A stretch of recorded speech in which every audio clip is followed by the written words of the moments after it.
Hello, running friends. Welcome to episode 6 of The Tale of the Trail Summer Blues. It is the middle of August now, and it has been quiet on the Asia Trailmaster front since our previous episode in the beginning of July. Until earlier this week, of course. Probably most of you have already heard or read by now that we have decided to merge the 2020 Asia Trailmaster Championship Series with next year's 2021 series.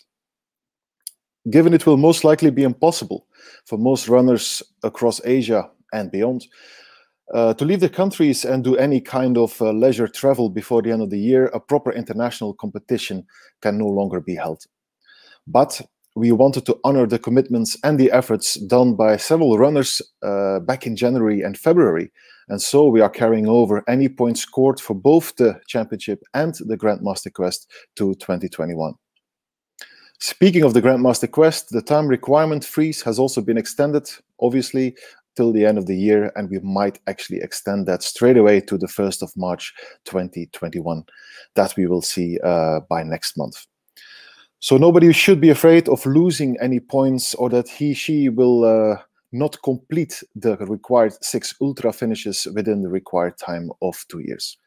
As also announced in our press release, merging does not mean cancelling, and all races at events that still take place this year will offer points as usual. One note here, in a few countries there may still be 2 or even 3 races happening, so runners in those places could theoretically collect championship points rather easily, as the competition will be domestic only and so logically less dense. Hence, we agreed that only each runner's best result of those races yet to come will be carried over to 2021. We want to thank everyone for the kind messages of support this week, and rest assured, the show will go on. And so does Tale of the Trail. We have another great lineup of guests today, so let's get started.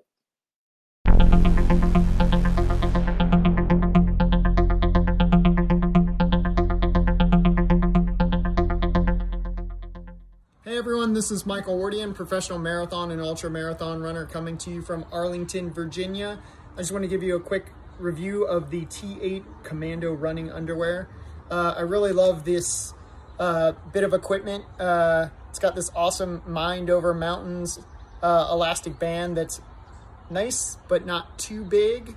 They're super lightweight, anti-chafe, anti-bunching, and they really work well in all conditions, but especially when it's super hot and sweaty. So hope you give them a try, and thanks very much. See you guys out there.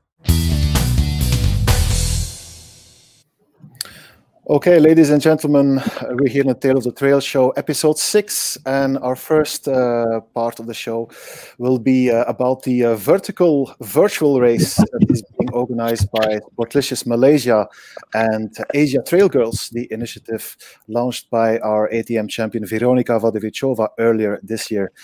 Veronika and Karen are joining me here this afternoon in Hong Kong and in Penang. Hello, ladies. How is life? Hi, Chris. Nice to be here. Yeah, maybe very quickly, Veronika. In the meantime, it's again 3 months since we last spoke here on the show. I remember that I asked you then how it feels to be kind of stopped in your tracks, you know, after your comet rise to the top of the trail running community in 2019. You had big hopes for this year to become an international star. But now we're in the middle of August and it still looks very difficult to do any racing, right? Yeah, it's still no races happening in Hong Kong. I think there were some races in China, but I think most of Asia has stopped. So unfortunately, no races yet. And I don't think there will be any races in the next months, at least not here. You're still in Hong Kong, right? Yeah. Just so the audience is also clear about that. There is still one race coming up, Lantau 70 in Hong Kong on our calendar. Later on the show, we will be talking to Jeremy Ritcey to get an update. What is your view on that possibility? Well, I'm hopeful still that this will go ahead. So far, the strict rules are, at the moment and maybe for next few weeks, but still end of October is a long way. So we are all hoping that this will be the race that will actually happen this year.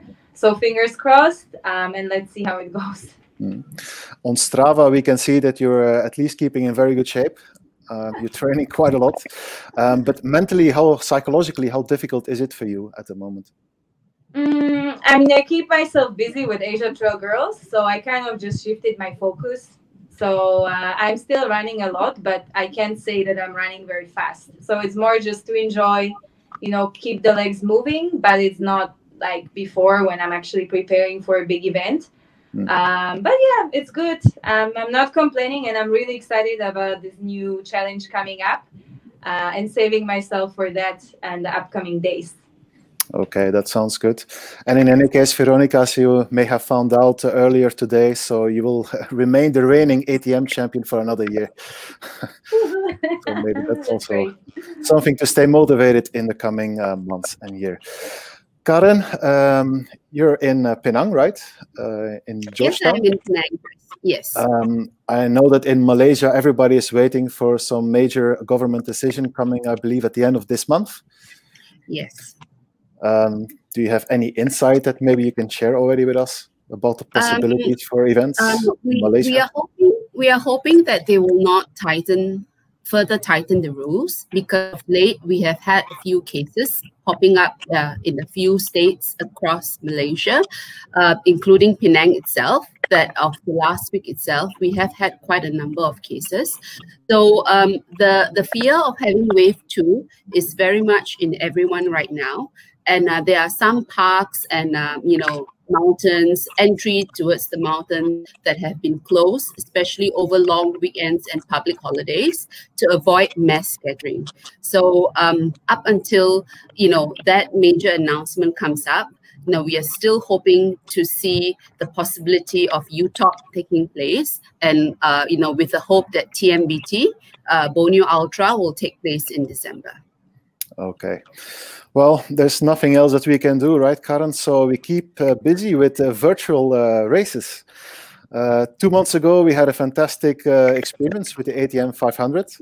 Yes, and here you are again with your latest initiative, together with Asia Trail Girls now, specifically. Race for Elevation, maybe one of you can explain a little bit more what it is all about. Yeah, I can introduce again. I think many runners in Asia are already aware. But for those who still don't know and maybe want to know more and are interested in joining, it's a team race. So teams of 4 compete over consecutive 10 days to climb as many vertical meters as possible. So we start on Saturday midnight, so Friday night. And we continue all the way until the following Sunday. So the runners have 10 days to compete with each other, including 2 weekends. They can run anytime during the day or night as they wish. So that's maybe a change compared to Asia Trail Master. And another requirement is that this time each team needs to have at least 2 women. So as you know, Asia Trail Girls is organizing the challenge together with Sportlicious Malaysia, and Asia Trail Girls as a community that is supporting women and encouraging them to run trails. We want to make sure that they are equally represented. So we have this requirement of at least 50% of the team must be females, or it can be also 3 or 4. And yeah, so that's about it. We have quite a lot of teams that already signed up. Maybe Karen can give us a little bit more update on that. Mm-hmm. Yes, Veronika, first of all, thank you. Thank you for this opportunity for working with you and along with your new establishment. What I can say is yes, ATM 500 and, ATG Vertical Challenge is definitely of a different platform where it's over a 10 days coverage. And our main initiative actually is to work towards giving women the opportunity to be out there to overcome the fears that they have inside. So as it is, you can see women community here in Asia is extremely powerful, but it's just that we have yet to have that, organization that would actually initiate support, to inspire and to encourage them into trail running. So with the newly established Asia Trail Girls and the idea of having a vertical challenge, I think this works hand in hand to bring this sport up to a different level. Registration has just opened for 9 days, and I'm glad to see over 100 teams have registered, with numbers coming in from all over Asia. I have 9 countries over Asia so far, from countries ranging from China, India, Indonesia. I have Malaysia, Philippines, Singapore, Thailand, and Vietnam. Some European countries, not to mention, France, Italy. I also have New Zealand and a runner from Africa. So it's quite well spread and greatly covered. And, we still have a balance of 2 more days to go. I hope to see, those people that are still in fear come forward to us and actually embrace this challenge with everyone. Maybe a quick question, Karen. You mentioned Italy. Does Alessandro Sherpa have anything to do with that? Or? Yes, Alessandro Sherpa actually pulled together a pretty strong team. Not only is he having Ruth Croft, his Scott running ambassador partner. He also has Emily Haygood, which is under Scott Global. And at the same time, he managed to get hold of Luca Manfrendi, an Italian guy himself, who's under Brooks. And he's actually, currently holding a good title for himself. After the Corona lockdown, he actually scaled and up and down the Mount Everest twice in 24 hours. So that's a pretty whooping record. All right. So, yeah. Alessandro Sherpa, ladies and gentlemen, he's back in Italy as well since a few weeks. Also waiting for borders to reopen and return to Asia, I guess. One more question. So you have quite a lot of teams, but also from countries like Singapore, for example. Everybody knows that Singapore is quite flat. How does that work for people who in an elevation race? How will that work? Yeah, it's definitely more challenging for those coming from places like Singapore or let's say Shanghai, but it is doable. So people can use the city's infrastructure, especially coming from big cities. There is a lot of bridges, overpasses, perhaps car parks. So you just have to be more creative in terms of how you get that elevation. For people in cities with like high-rise buildings and skyscrapers, it's quite cool to actually run up a building. But just runners need to be careful, because the only way how we can actually check the result is if they record it with a GPS signal. So they need to make sure that they acquire their GPS signal before they start or enter the building. And then for those who are able to go to the gym, treadmill is also an option. So it's an easy option to go uphill, and we'll provide a formula where they can convert their incline into like vertical meters gained. So there are options. Of course, it is more challenging, and that's why I'm really happy. We're happy to have teams from places like Singapore and Shanghai. And yeah, hopefully, Chris, you can join as well now that you're in Belgium, which is just as flat as Singapore. Yeah, absolutely. Not only Belgium, I'm in Flanders, eastern Flanders, and there's no hill in the vicinity for 40 kilometers. The only thing that we have here is a flyover, so it will be very hard for me, that's for sure. It will be very challenging for you, Chris. Yeah. Is there a minimum requirement, actually, for each runner in the team? Is there a minimum requirement? 2,500 meters per person to actually gain for the total 10 days. Yeah, I wonder how many times I need to run up that flyover here then. It's pretty challenging. I think a lot of it is mind over matter when you don't have the mountains, and if you are, having to be running up and down the car park, because our rule is for every ascent that you do, you need to run down. You're not allowed any means of transportation, bicycles, skaters, wheels, or any help, or taking the elevator down that's of something that is not allowed. So, it's pretty challenging how you would need to actually bring yourself up and then bring yourself down and make it into continuous loop for many, many hours just to get, that clocking in. How will you keep the leaderboard up to date in this challenge? I remember in ATM 500, there was always a cutoff time at 10 p.m. every night. But I think you mentioned that people can run 24 hours a day if they want to in the new challenge. So how will it work for the leaderboard?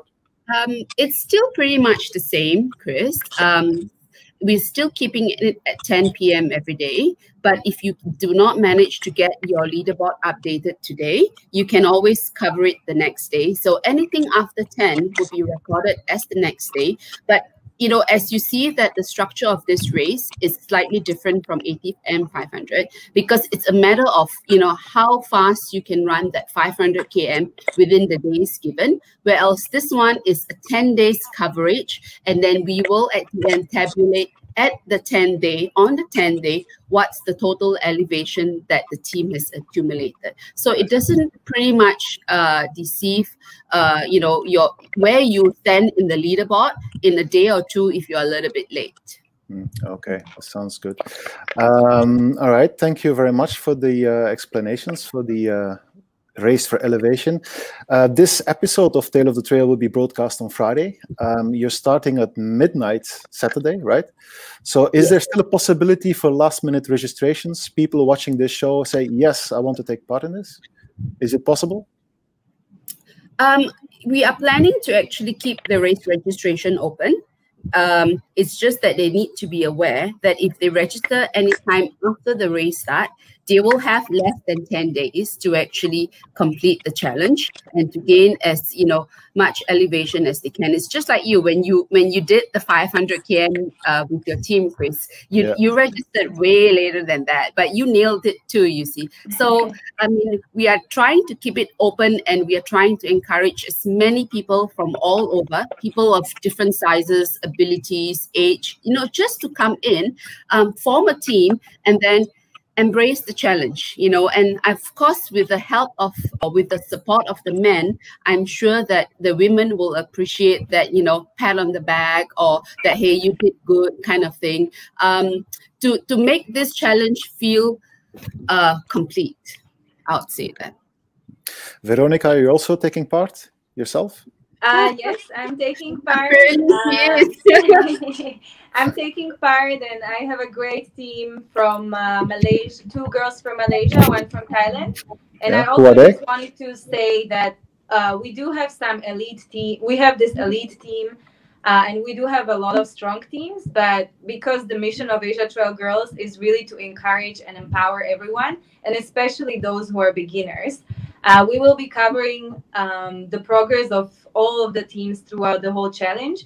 And, I don't want to just focus on the best ones. I really want to focus on everyone and whoever is kind of like getting out of their comfort zone, because those are also the people who really deserve the spotlight, not always just the fastest and the best ones. So I want to focus on that throughout the challenge too. Yeah, that's correct. So just out of curiosity, who are your team members? So I have, you probably don't know them. So some of them didn't have Strava before they joined. So I really have girls who just picked up running recently. And I'm planning to introduce them to everyone on Friday as a team that's maybe not famous or known among the trail running community, but a team that deserves just as much attention. And I'm sure the girls will really try their best. And I hope I can encourage them and inspire myself. Okay, wonderful. Thanks a lot, Veronika, Vadovicova, and Karen Ge for introducing the virtual Race for Elevation. And good luck in any case. And who knows, maybe I still get convinced and I join you guys later on. You still have time. Okay, thank you very much. Plenty of time. Okay, thanks for today, Chris. Chat soon. Bye-bye. Bye-bye.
Okay, and our next guest on the Tale of the Trail show is Amit Mehta from Unived, the official nutrition sponsor of the 2020 Asia Trail Master Championship Series. Amit, welcome to the show. Thank you, Chris. Nice to connect with you again. Yeah, I believe you're still based in the Mumbai area, right? The wider Mumbai area? Yeah, very much so. I live in the heart of the city. So, right in the thick of it with respect to the lockdown. Our Still office lockdown? as well. Yeah, still locked down since the end of April now. Well, it's you can say now it's more of a unofficial open sort of lockdown. So officially, yeah, we're locked down, but they're a little easy with your vegetable vendors and your stores on the streets. They've started to open up and people are moving around a little bit. But trains are still closed. Buses have just about started, so it looks like things are opening up, but it's still a little slow. Yeah. So basically, for runners and other sports-minded people, it's still very difficult to even train, or? It's a little easier now. I think a lot of runners have adjusted. So, previously if they were starting their run at say 7 in the morning, now they're starting at 5:30 or 6. So people are trying to get out before the crack of dawn and before before the streets start getting busy. That's one thing. Another thing is a lot of runners are maintaining distance. So they're running on the opposite side of the road. We see a lot of runners with buffs or masks. So these are the precautions that people are taking, but yeah, it's not, it's not how it used to be. I mean, on a Sunday we would see thousands of people running, and now it's like maybe 1/10 of that. So yeah. It's the early adopters who are brave enough to come out and test the waters, so to speak. Yeah. Right. Yeah, it's a bit of a pity, of course, because India was really coming up as a destination country for running events, and also Indian runners were beginning to travel to at least also other parts of Asia here in the ATM series. So all of that seems to be a little bit on hold at the moment. Yeah, I think if I look back 5 years ago, the trail scene really started in India about 4 or 5 years ago, and over the years it's sort of built up and grown a lot. So this year was a really important year for races, for a couple of key races in India. I know some of them were going to be on the ATM calendar as well, and people were training hard for that, looking forward to that. But it is what it is. The good news is we're all here. And the races will come again next year. So with that in mind, I think, yeah. Exactly. Yeah. We just have to wait and see, and sooner or later, all the races will be back. So let's talk a little bit about Unived. How have you and how has Unived been coping with the crisis situation? Well, as it would have been for everyone else, the first couple of weeks were a little scary because nobody really knew what was happening. Everything was shut. We were all at home. But thankfully, we're in the business of health. So we are considered as an essential service provider. Our manufacturing unit is actually an hour outside the city. So it's in an open area, which is not heavily populated. So that worked in our favor, and we were permitted to continue with the factory and the operations. Production and dispatch and all of that. So we were allowed to start a little early on. The head office, which is in the city, is still shut. Everyone in the head office is working from home. So home is now office, and we're learning to coordinate and work with each other over a video call or over a phone call. Everything's online, so it's a little easier. But yeah, we miss seeing each other every day in office. That's one thing, and I think we're not just a sports nutrition company, so we do a lot more than just gels. We have a wide range of superfoods and proteins and vitamins and minerals, which forms a large part of our business. It's something that we're pretty proud of because we started with that side and we got into sports nutrition a little later. So, I mean, we're thankful that we have those products, and it's a little bit of help and support for us at this stage, because of course gels may not be selling as well as they can be with races on. So we have other products that are supporting us right now. Exactly. As you mentioned, I mean, Unived is much more than only sports nutrition. It's really a healthcare products. So can you explain a little bit more about the origins of the brand? How did it all come about? Because I remember it's an exciting story that maybe a lot of people here watching would like to hear more about. Yeah, I mean, it's a very long story, but to put it short, you know, my family's been involved in sports, and I've grown up with sports as an integral part of my upbringing. So you know, health and nutrition was always part of my life. When I graduated from the US in 2010, I decided to move back and you know, try something out, try something creative, and start a vegan supplement business. And yeah, that's pretty much when we began. We spent 2 years in R&D. We launched our first products in 2012, and ever since then we've, you know, grown our product basket organically, and we've ventured from, you know, omega-3 to sports nutrition. So we've covered a wide spectrum from dietary supplements and moved on to sports nutrition. And today we have a pretty wide basket of products. In India, we sell the entire range in India, and then there's a limited range in offer in the US, UK, and a couple of other countries. So also in Singapore, I believe, right? Yes, we're in Singapore with Red Dot Running Company. We're in the UK, we're in Australia, and the US as well. So that's and we've just entered Hong Kong as well. So that's exciting, especially for ATM viewers. Yes, with Gone Running. Okay. So you know, we'll be with. I mean, if you're in Hong Kong, drop into Gone Running and you'll find something. And I guess it will also be made available online in the Gone Running online store. So that's very good to know for all the people who want to try out or keep using the Unived products. They can now also go to the online store of Gone Running, which is our, you know, recommended retail partner here in ATM as well. Okay, Amit, you also have a very good website with an online store as well. But the website has a lot more to offer. It has a lot of information about nutrition and health in general, including a blog where sometimes you yourself even write very interesting articles, I found out. Such as a couple of months ago, I think it was in May, you wrote an article about the mental health of international athletes. And there are some amazing facts in that article.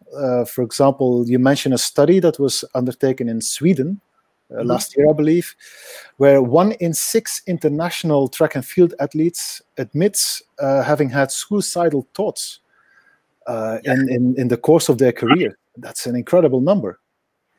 Yeah, I was pretty surprised myself. So, you know, once the lockdown started, like every other runner, I started getting into mild depression, not being able to leave home, and, you know, just struggling to cope with every day because I just couldn't run. I think as runners, we're just so, you know, habituated to going out and running for a couple of hours every day that when it's taken away from you, you start feeling withdrawal symptoms. So, you know, I thought maybe I should spend some time and look into it, read some more about it, and that turned into some research, and then that turned into the blog, which you read. And yeah, there was a study where 1 in 6 athletes admitted to being, you know, in depression and having suicidal tendencies. I think it's something that is not spoken about openly. I think it's something that many people shy away from, and I don't think people should. I think we need to accept, you know, the reality and the situation that we have on hand, and do our best. If you can't go out and run, you can still stay at home and focus on strength training and do like different things in the house. So we have to keep staying positive and Exactly, but it's an article that I recommend everybody to read, actually, especially if there are runners who are watching the show who are currently a little bit feeling down because of the whole situation. Actually, I know that there are runners in that situation at the moment because the lack of racing and opportunity, so to speak, seems to be extending more and more into the year. So I would really recommend to go to the Unived website and read that article because there are some great tips. Also, you offer some products recommendations, right, Amit? Maybe you can still explain a little bit more about what you would recommend there. You have a few products for immunity, since immunity is pretty important, especially in relation to COVID, what we've understood that works really well is zinc, vitamin C, and vitamin D3. These are 3 products which you can find anywhere, and if you take them regularly, they will help you build your immunity, and you'll just have a stronger system to fight off if you catch COVID or if you catch anything else. And then with respect to staying positive and having a positive outlook on life, especially in challenging situations such as this, what we find works really well is omega-3. So DHA is what you want to look for, and omega-3 supplements really help you, maintain a positive mood and a positive outlook in life. That's correct. And also, you have a paragraph on acceptance, which is something that you have a phrase there. I can't remember exactly, but it comes down to what a friend of mine once told me, that the key to happiness in life is your ability to adapt to any given situation. And I think that is also a very good message that we could give to all the people who feel a bit down at the moment under the COVID-19 crisis. That's very true. I think that's very true. If we can make every day meaningful, no matter what situation we're in, then we're always going to be happy. So that's the key. Just wake up every day and try and make it a meaningful day. Mm-hmm. Okay, a little bit further on the website of Unived, we also have your list of ambassadors.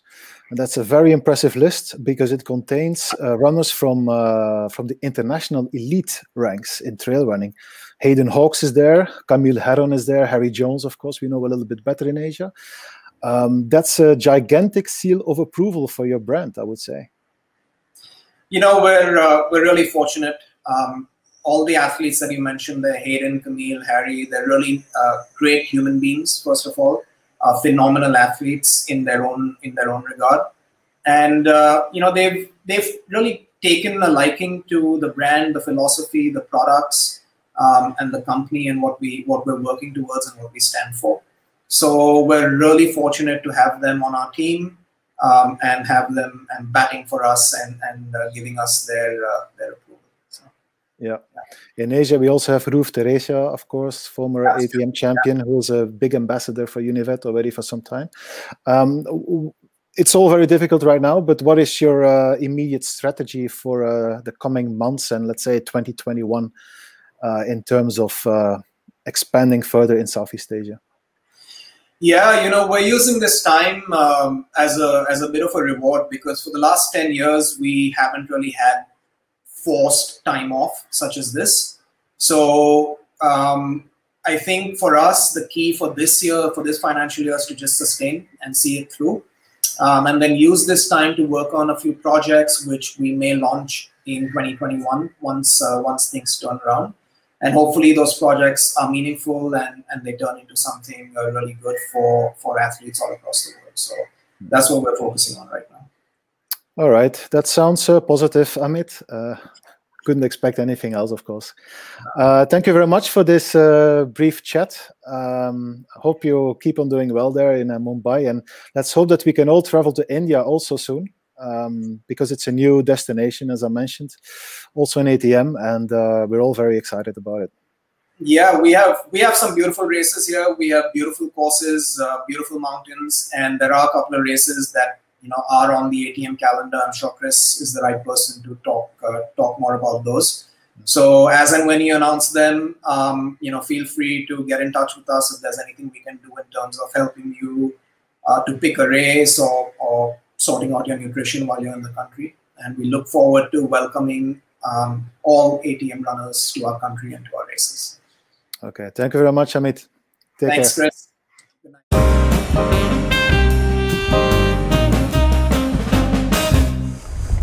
Hi, Chris. It's Thimo from Bali, and yeah, we are here at West Bali National Park. You might remember that was the track from Plataran race, and yeah, today is the 6th day of a fundraising event we guys having here in Bali. It's called 9 Marathons for Bali, and it includes running 1 full marathon on the trails in each of the regions of Bali, and the whole thing within 9 days. So basically trail marathon every day. And yeah, so far it went very well. We had so much support from all the local running communities, and it was really fun out there. And yeah, they were so excited to show us all the nice hidden trails you can find in Bali. So yeah, I think once we have all the videos out there, you can see Bali as a much more as a trail running destination. A few background info on the 9 Marathons for Bali event, which is organized by Bali Trail Running, these guys here.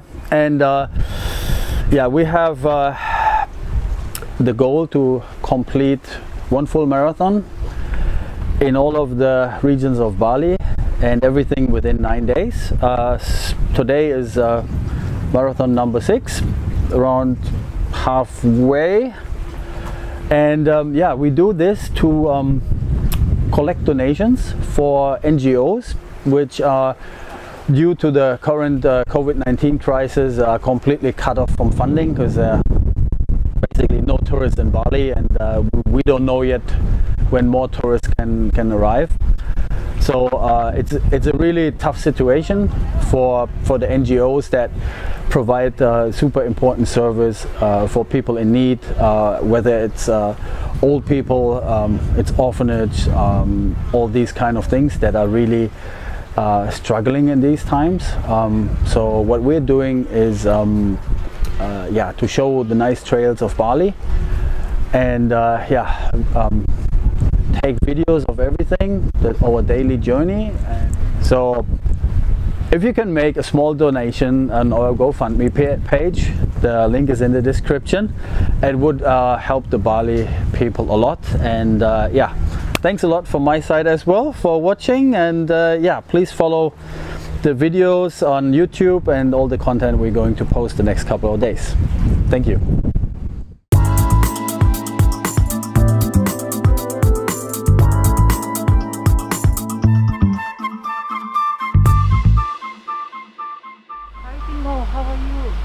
Good morning. Good morning. I'm good. Ready for day 4. Beautiful day. Yeah. Sun is up already. Beautiful views here in Jatiluwe.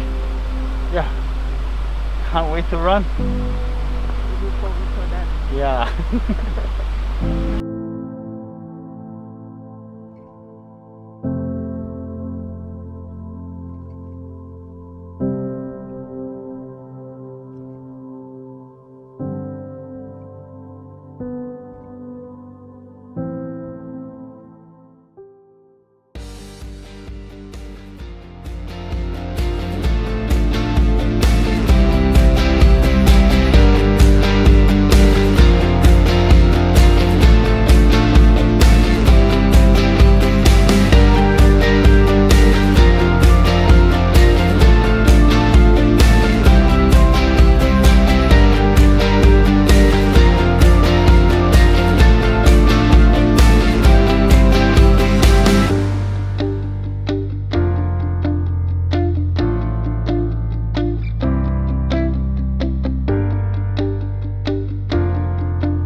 Saya ingin sama seperti orang-orang yang normal pada umumnya, intinya itu orang-orang yang bisa melihat.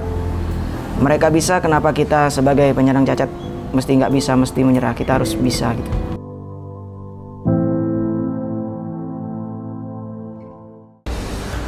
Okay, that was day number 4 of our event, 9 Marathons for Bali. Today we were in Tabanan, and yeah, very beautiful day, starting up in the mountains in Jatiluwi, which is a UNESCO heritage spot, and we made our way all down the mountains, through the rice fields and through the villages and a few more rice fields, and made it to the coast, and yeah, finished in Tanalor Temple, which is one of the must-see temple on the west coast of Bali.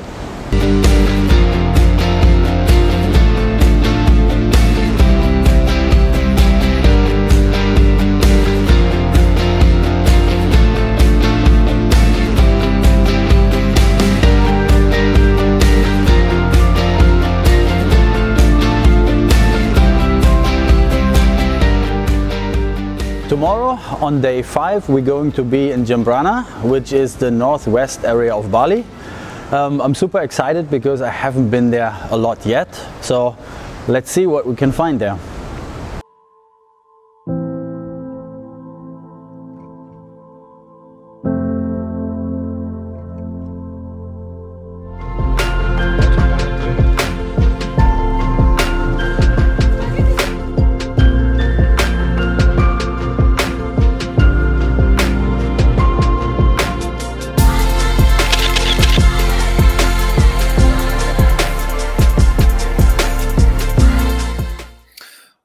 Okay, and on to the next guest here in the Tale of the Trail show, episode 6, and that is Jeremy Ritcey, originally from Canada, if I'm not mistaken, and now since year and day living in Hong Kong.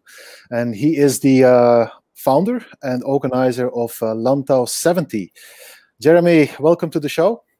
Thanks very much. Happy to be here. How is life treating you there in Hong Kong? Life's treating us not terribly in Hong Kong. I mean, if you watch the international media, it would seem that Hong Kong's a total disaster zone, but it's not quite that bad. Things are bad right now with COVID, and there's lots of time to run, and I live in a beautiful part of Hong Kong on Lantau, so things aren't too bad for us. I mean, it's tough times for everyone, but we're hanging on to jobs and spending lots of time outside, so I can't complain right now. Okay, that's good. Yeah, I saw on Strava also this morning that you're keeping in shape also. Huh? So I think, what did you do this morning? Quite a substantial run, I believe. Yeah, it was 26 or 27K, but we started in Tungchung and went up to the top of Sunset Peak. That's a little bit of the Lantau 70 course in there, but not too much, and then ran I think the longest descent on Lantau that you can do, or one of the longest descents you can do. It feels hard, all the way down to Pak Mong and then up over to Moi Wo via the Tiger's Head and DB. So a really great run, a beautiful Lantau run. Okay. And Lantau is, of course, also the main reason why we are talking now. Lantau 70 is, we can say, a classic race in Hong Kong. But it's the first year that is part of the Asia Trailmaster Championship Series. So before we dig a little bit deeper into the specifics, so can you explain a little bit more about the origin of the event, of Lantau 70? Yeah, sure. So it's got a longer history than Valerie and my attachment to it, actually. It was a race called the Golden Phoenix Race at one point, I believe, 15, 20 years ago. When people did race the whole Lantau Trail. And for some reason that faded out and went away, and there was no Lantau Trail race for several years. And then back in 2012, when Valerie and I started Lantau Base Camp, and we started putting on some races, that was, it was a Lantau-based thing. We loved Lantau. We spent tons of time on the trail. That just sort of naturally became one of the races that we thought would be great to do. And yeah, it picked up from there. The first year we had, I don't remember how many people, but it wasn't that many. It was 150-ish, but the race went down really well. Everybody enjoyed it and people were talking about it. And then it's grown from there. I mean, it hasn't always been a race that we've organized. the Lantau base camp got sold at one point, and there were different organizers. Lantau base camp's still involved today. So yeah, it's a collaborative event that's just grown and grown. And this is the obvious next step. It's great to be part of Asia Trailmaster, for sure. Yeah, we're also quite excited. Lantau 70 is actually also one of the early season races in Hong Kong. The season in Hong Kong starts, I believe, at the end of next month, right? End of September, beginning of October. Yeah, traditionally that's when it started. The last couple of years, races have run pretty much all the way through with the explosion here. But yeah. Traditionally speaking, it's kind of the start of the season, but especially the first goal of the season for many runners in Hong Kong. I remember. Yeah, it's the first long, tough race, definitely. So people get excited about it. Yeah, for good reason. So it's scheduled for the 31st of October. It is. It's Halloween again this year. At this point, we're remaining super hopeful that things can get better. Maybe we're slightly delusional, but I think if things were to get better soon, restrictions could be lifted, and we would still go ahead with it. Many people are less optimistic than we are about racing happening in Hong Kong this year, but I do think it's still a possibility. Maybe not. Maybe we're fighting a losing battle, but it's still a possibility. As you say, it's still more than 2 months. What is the current restriction actually by the government on mass gathering? Is limited to how many people, or? Okay. Yeah, right now it's 2 people. We've been in 2 weeks of 2 people. But again, things loosened up very quickly once we got down to no cases, and it was limited to 2 people because just like that, things went 100 cases every day for we had 12 days in a row of 100 cases. And so they got really strict with the restrictions, rightfully so, I think. And things have been going down. There were only 30 cases yesterday. It's quickly starting to curtail. So okay. So we hope for the best. In any case, 31st of October. I know that, I don't know if you watched some of the previous episodes of The Tale of the Trail. Actually, quite a few runners were mentioning Lantau 70 as one of their targets. So, but obviously, maybe the race can take place, and we all hope so, but the country border with Hong Kong, the country border of Hong Kong may remain closed, right? I think so. As long as we can hold the race legally and the police are happy for it to go forward and the AFCD is happy for it to go forward, we'll still hold the race. It is a race that's, even before it was part of ATM, it did attract quite a few people from Malaysia and Singapore. So we realize that it's one of those races that has a little bit of an international feel to it already. So it's hard to go forward, but it is a fan favorite in Hong Kong at the same time. So something's better than nothing, I think, I guess is what I'm saying. Yeah. Okay. I've been looking at the Hall of Fame on your website because of the long tradition, and the course of Lantau 70 has also remained virtually unchanged, right? All those years? Completely unchanged. And voila. So you have a great list there, and it shows also that you have had a lot of big stars, not only from Asia, but even international running stars. Lots of local legends as well as big stars, definitely. Yeah. So I see, for example, Lucinda Bartolomeo, who won the race in 2018 in a time that is faster than John Ellis has ever done. So, which is quite amazing. And, the male record is Yan Longfei, famous runner from China. Yan Longfei, who I think also had a record in some other races in Hong Kong at least a few years ago. But 2018 seemed to have been the year that these records were broken enormously. So you just mentioned that the course remained unchanged. So what was so special about 2018? Definitely a lot of people got kicked out of the Hall of Fame with 2018. There was a longer list of local legends before that year. So Solomon, the company Solomon did their training camp for the new Solomon China team in Hong Kong that year. So they spent a week running around on Lantau mostly, and they all signed up for the race just as part of team training and racing. And it wasn't just Yan Longfei and Guo Min that were superstars that day. There were a lot of very strong runners. So yeah, it really does look like there was a shortcut taken, but not at all. They just flew. It was I didn't get to see Yan Longfei that day, but I've heard a lot of people talk about it and just how he just flying into the checkpoints, not in a rush or anything at all, despite running it faster than the teams can relay it. Coming in totally chill, taking his time, drinking, and then just bam, flying out of the checkpoint to the next one. So yeah, it was a sight to behold. That is Yan Longfei. He's incredible. When he's on his day, he's almost unbeatable indeed. Exactly. Yeah. So for this year, looking at the records, I just mentioned Lucinda.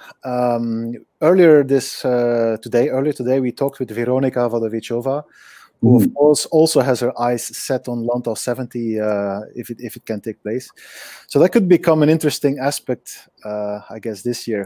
Have you already seen Veronika in action on Lantau by any chance? Have I seen her racing on Lantau? I'm not sure about that. Val's here. Maybe she can fill you in more on that than I can. Have you seen Veronika race on Lantau? I haven't seen her. Valerie. She did really well at the Lantau King of the Hills back in, when was it, December? Yeah. January. Right. Yeah. Let's back up a little. Yeah, okay. Veronika has been training on Lantau almost every weekend, so. Exactly, yeah. Lantau 70, maybe a few words about the course, especially for the audience outside of Hong Kong. Is Lantau 70 a typical Hong Kong race with the endless numbers of steps, or is it like your other race that you organize in February, the Fast? Is it more pure trail?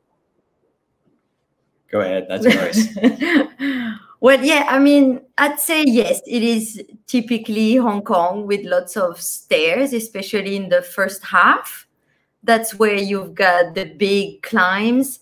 So what's special about the Lantau 70 is that pretty much the first 27K would take you as long as the last 43, because all the big climbs are in that first half. It's typical Hong Kong running because you need to be so well-rounded. There are really steep, tough ascents and really steep technical descents, as well as tons of stairs. And then you've got lots of flat catchment, as well as, you know, some rocky, rooty. There's everything, like the best of Hong Kong running. Okay, that sounds great. But yeah, the Hong Kong trail running industry has been hit hard, right? So last year was already a very difficult season with races like the Nine Dragons being cancelled. And the start of the new season, including your race, is a bit of a question mark. Do you think that the industry in Hong Kong will get over this, will survive these 2 years? That's a really good question. And it is one that we've talked about and thought about. I think the industry will survive. I think certain players may not. It depends how much wherewithal individuals have. For us, it's not our livelihood. So, and other organizers like us, there are quite a few of them. So we'll all survive and keep holding races going forward. I do worry about the few though that really rely on it, and just if this does wear on longer and longer, that I don't know how they'll hang on. Yeah. Have you? What's a bit like the restaurant, like the food and beverage industry? I think people might have to like downsize for a few months and sadly let go of some of their staff, because it's going to be almost like 12 months without races, possibly. If you put the protests and now the virus together. But I'm sure that, you know, we'll get back on track and races will just return, and the craze will be there to get things started again. Okay. Thank you very much, Jeremy and Valerie, for joining us on the Tale of the Trail show today. And we wish you all the best for Lantau 70. We hope it takes place. And I even hope myself that I can be there, because that's also still a question mark, of course. Yeah. So. Thank you so much for having us. Really, really good to be here. Nice talking to you.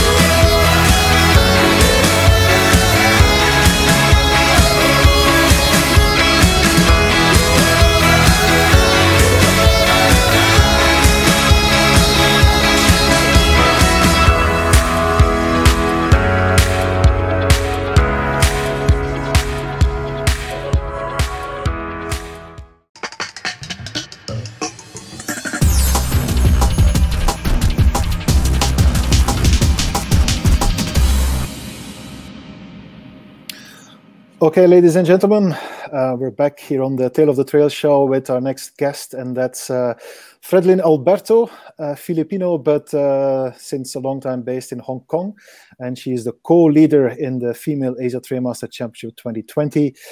And we also have Amy Khor, of course, again with us, and the three of us will be having a chat with Fredelyn. Hello, Fredelyn. Good evening for you in Hong Kong. Good evening, guys. Amy and Chris, hello. Thank you for having me here. Amy, of course, also hello, Amy. Hi.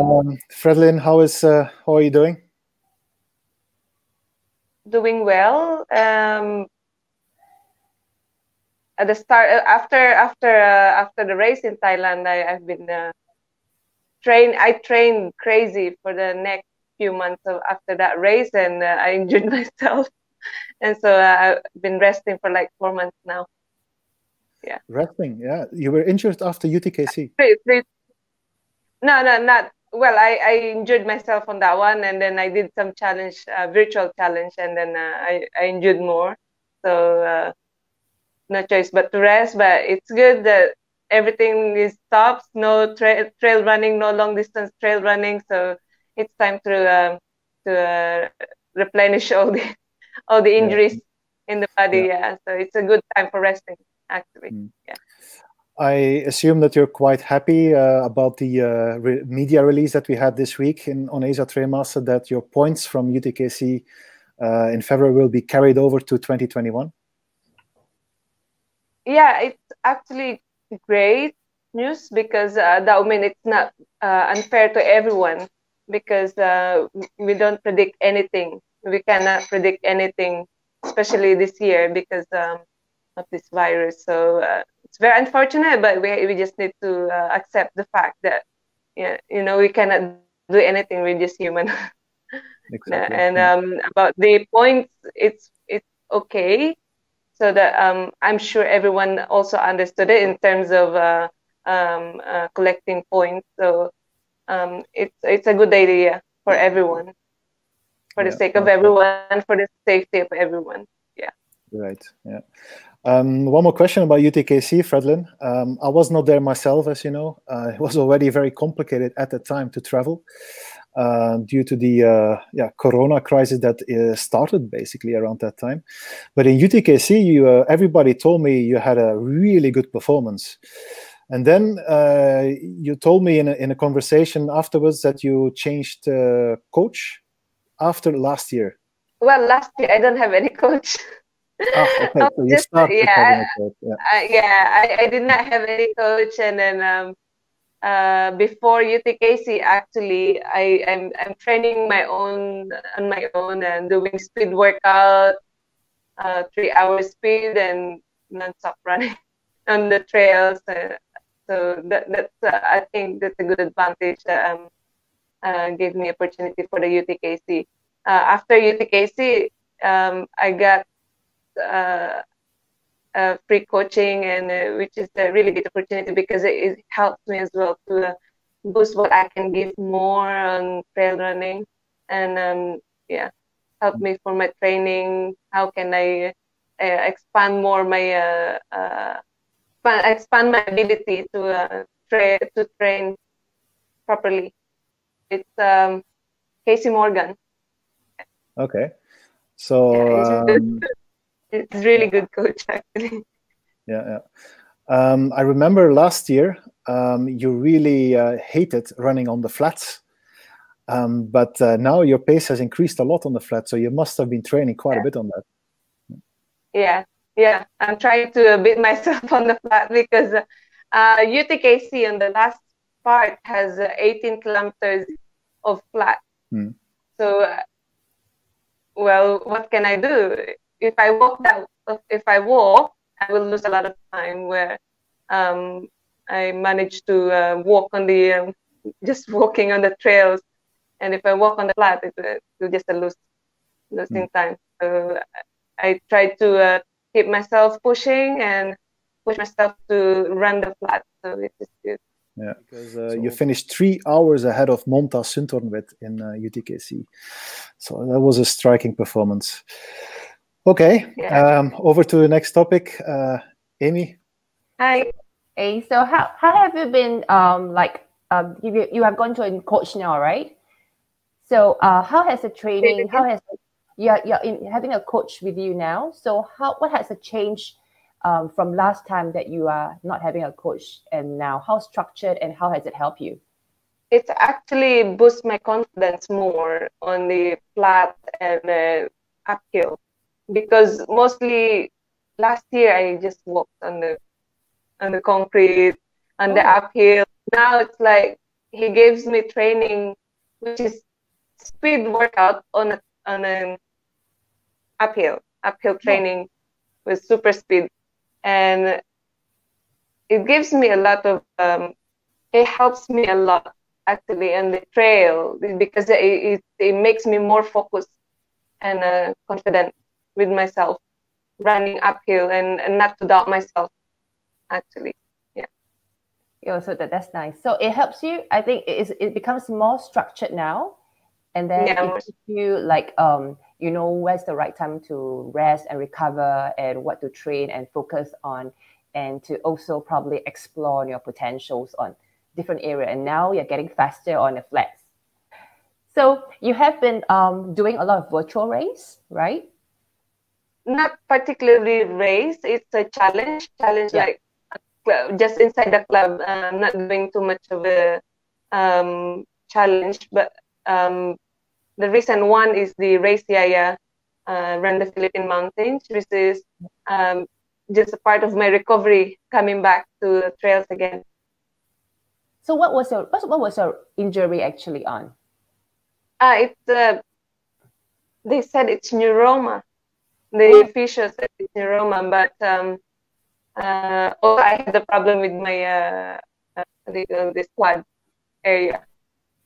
Oh, okay. I had to go through the rehab and more strengthening program. Okay, so you are training on lighter intensity now? Well, yeah, no, not much of running, but I'm on strengthening, like just doing some wall sits, some band training, and more on the core workout and lower body. Will you take part in the Asia Trail Girls race for elevation that starts this weekend? Yes. Veronika invited me for this challenge, and I will be part of 4 trail running Filipinos also that are based in Hong Kong. Was working full-time domestic helpers as well. So it's good to be part of it. I guess also for you it is at the moment not possible to travel to your home country, right? To Philippines. Yes. I was looking forward to go back home. At the same time, I'll go for Philippine trail running, but unfortunately, everything locked down. Even the mountains in the Philippines, you cannot enter on your own because they also locked everything. Yeah. They don't allow going for hiking or running in the mountains in the Philippines at the moment. Yeah, all the races are currently also suspended. The Punisher in Davao is still on the calendar. They still adopt the wait-and-see game because it's, of course, still a long time to go until the end of November. But all the rest is not going to happen in the Philippines also this year. So when's the last time you went back to Philippines?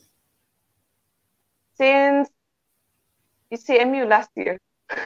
Oh, okay. So do you usually go back to your hometown when you have race? Like take the chance to go back when you have race?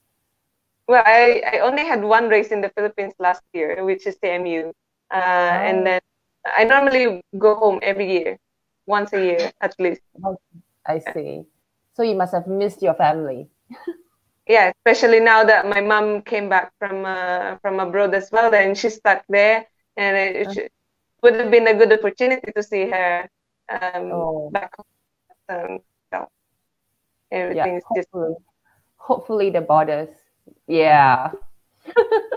hopefully the borders will be open soon, and then we can travel overseas for races. Yeah. But did you actually plan for any race before the pandemic for this year? Well, this year supposed to be I was targeting the Philippine ATM series, ATM runs in the Philippines, but cancelled and lockdown, virus. Well, I cannot complain anymore because it happened everywhere in the world. So is it affecting much training in Hong Kong? Yes, it's still allowed to go out, but the strict rules are you have to wear mask when you go out.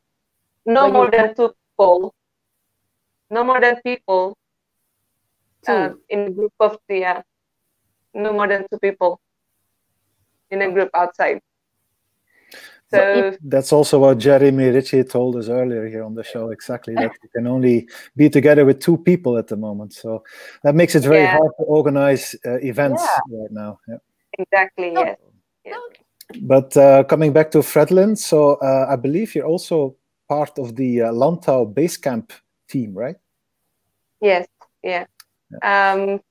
It is merged with the Hong Kong Sports Clinic, where first I joined, and the 2 has merged, and they're also supporting me now, the Lantau base camp, which is the main sponsor of the Lantau 70, I hope. Correct. So that will be a very important race for you if it takes place then. Yes, because I'm going to represent my own team. Yeah. team. Have you ever run the whole trail already in training, for example? No. Not yet. Yeah, I've done Lantau, the 50K last year with Amy. Yeah. But it's different. This one is different. It will go the opposite, I think. And well, I supported a friend last year, and she said it's difficult, so she didn't have for this one. But I hope I can do well if it will still be on this year. But where do you usually train in Hong Kong? Just in my backyard. I live in Happy Valley at the moment, and I'm close to trails in Hong Kong Island. So Hong Kong Trail, Hong Kong Trail.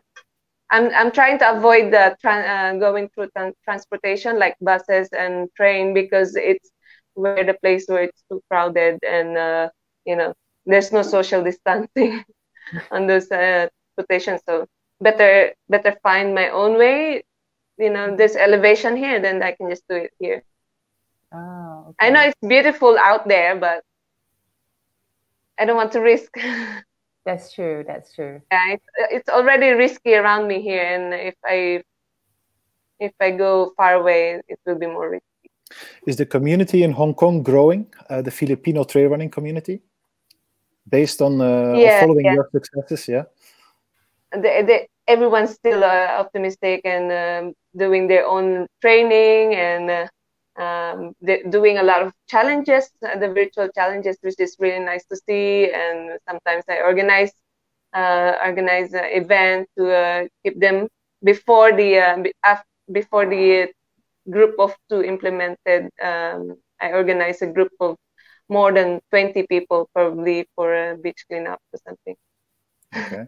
just to gather them. More than 20 people came in, and which is good to see them involved in this kind of activity. Yeah. Have you discovered any new talents? I have friends that are doing this night hiking. They are staying overnight, and I said, okay, you guys go and just leave. It's good to see them doing this kind of activities because it makes them stronger. Unlike before, they're scared of their talents, they're scared of what they can do. So now they have like gathered some other people. Somebody behind me. Yeah, they if they're close to each other, they're just inviting each other to go to like Thai motion and part of new territories, which is really nice. So do you usually have a training buddy with you? Yeah. Sometimes I go with my friends and just next to my neighbor. I recall there's this lady that I ran COO, the country of origin one of the year. There's this team of Filipinos that ran. I can't remember. I think is she JB or this lady that she's very strong? Yeah, she's JB and she's like conquering all the virtual challenge. And I'm really proud of her because she's really strong now. Yeah, she's super strong, and I'm really proud of her doing all these challenges on her own and running morning and evening. Wow, it's really nice. Good for her. Yes, it's good for her.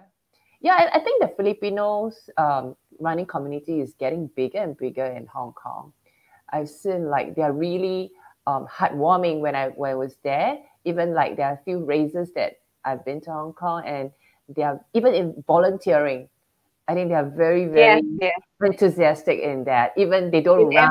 Yes, in every race in Hong Kong, you will find Filipino volunteers, which is really nice because they will get involved in trail running and they will get inspired and do it themselves later on.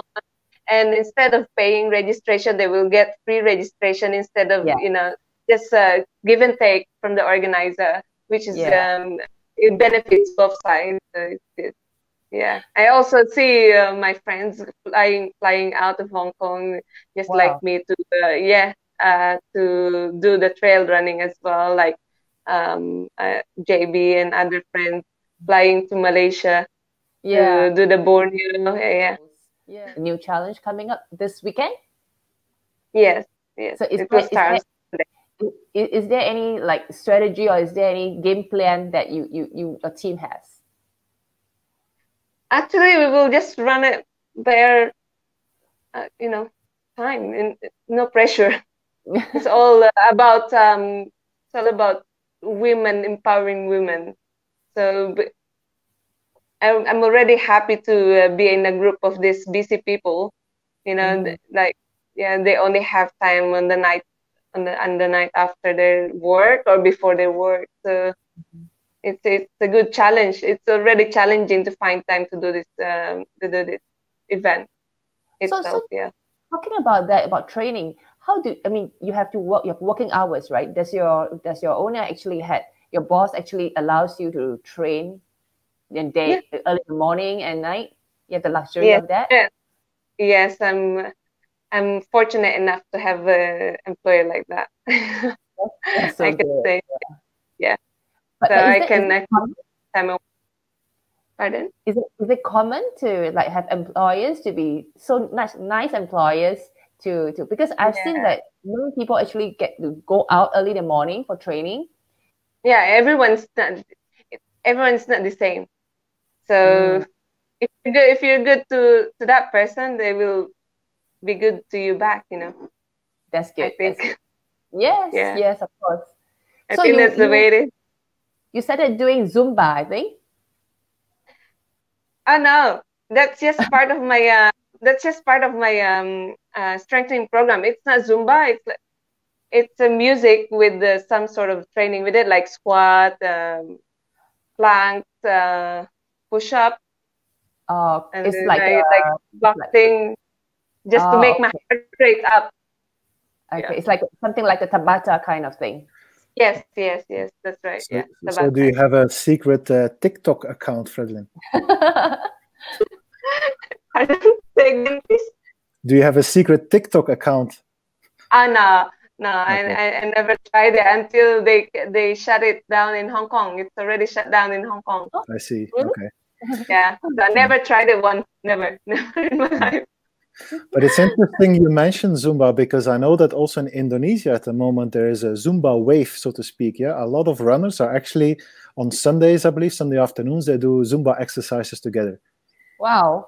So this seems to have become a bit nice. of a trend. Yeah. It's actually very nice and very helpful, because instead of going out and running, you can just dread yourself sweating, dancing, and at the same time you're training hard. It's like a virtual boot camp, because you just turn on the YouTube and that's it. You can just do it on yourself. That's true. That's true. All right. So, yep. Amy, go ahead. Yeah. So, do you have any plans if the pandemic is going to go? Do you have any plans of races that you would like to go, like, for next year? I mean, we talk about this year because it's quite unlikely, right? Like next year, do you have any plans, like which race that you can travel overseas? Yeah. Well, I have to be wise as well, because the terms of my work, and I need to pick up some races that I'm able to get away in the weekend, and no particular country, but I will just see for next year. Here in Hong Kong, I doubt it will last a bit longer because of the third wave. The cases are tripled, and it's like, it's a bit strict now here. Is that also in a way demotivating you maybe for training? Is it like hard to really hurt yourself on training? Because that's also what Veronika actually said this morning, that she's keeping her basic fitness level, of course, at a high level in her case also. But she finds it hard to really, hurt herself on training, because there is no goal at the moment. Yeah, that's right. Yeah. So if you don't have any goal, then just relax, sit back and wait, Yeah. Okay. Yeah, and run by feeling. Don't hurt yourself. Yeah, because there's no race coming up anytime soon. So it's better to rest up, and then if you want to go do something, just go and do it, and try to follow the rules. Is there anything else that you have been thinking about, that you have been considering about the sport of trail running, or about yourself during this pandemic? Something you learned? What I've learned after the last race was I should not take advantage of myself, because I've trained so hard that I hurt myself, and I forget to look after it, and the injuries is not a joke. So I think for the last few months that I've rested and rehabbing, is like I feel pity for myself, because I never look after myself the last year, because every month going for long distance, and it's not really good, because that the intensity feeling of running is there, the high level of feeling. Like I always want to go for running nonstop. Almost every day after my 100K, I want to go running again the next day, which is not really good for my body. So I learned that you need to rest, slow down, and just relax for a bit. And this pandemic is really good opportunity to rest up. Because of the pandemic now, Fredelyn, Alberto will be very well rested as soon as the races start again, and you will be flying on all the mountains. I'm doing 5 km and I'm already hurting on my calves. I rested for a few months, and I tried to do 5 km fast run. My club doing this quickie 5 km challenge, and my calves are burning. I just do it days after, and it's burning already. I guess I think this is a good time for everyone to reflect ourselves in terms of training, in terms of races. I mean, I believe definitely through the injuries and through the different types of training that you're doing, whether it's speed now, whether it's on the flat now, whether it's back to the elevation on the mountains now, having a coach with you to give you a structured training is definitely benefit you a lot, right? Yes. Would you be continuing having this coaching with this coaching in your training regime, or would you ever go back to your own? I mean, do you prefer to be under coach now, or do you prefer to be more free in your freestyle training? I actually prefer to be coach because it will give me a structured training and make me more stronger, actually. That's good. Okay, we hope that we will come back after when the pandemic is over, when you're out back racing again. Like what Chris has said, we hope to see you flying on the trails. Thank you. All right. Thank you very much, Fredelyn. And yeah, also from my side, hope to see you soon. Thank you so much. Hope to see you guys soon. Long time no see. I'm missing you guys.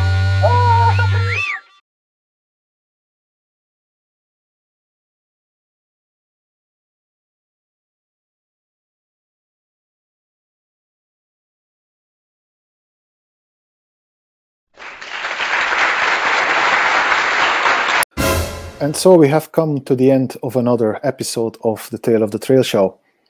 No races yet. The first two on the calendar are still 1.5 months away. That's the Vietnam Mountain Marathon and Korea 50K. Both events are more than likely to be held with domestic residents only, as may be the case for more upcoming events in October. For elites with an interest in the ATM Championship and all those other runners on the Grandmaster Quest, I give another kind reminder about our media release earlier this week, available on the website and our Facebook page, on the merging of the 2020 and 21 seasons. The next Tale of the Trail show is being planned for the first week of September, when we should have more official clarity about the situations in Malaysia and Thailand for the coming months. In that show, we will also, of course, highlight the Vietnam Mountain Marathon in Sapa, and race director David Lloyd himself will join us then on the show. For now, stay happy, stay healthy. Goodbye.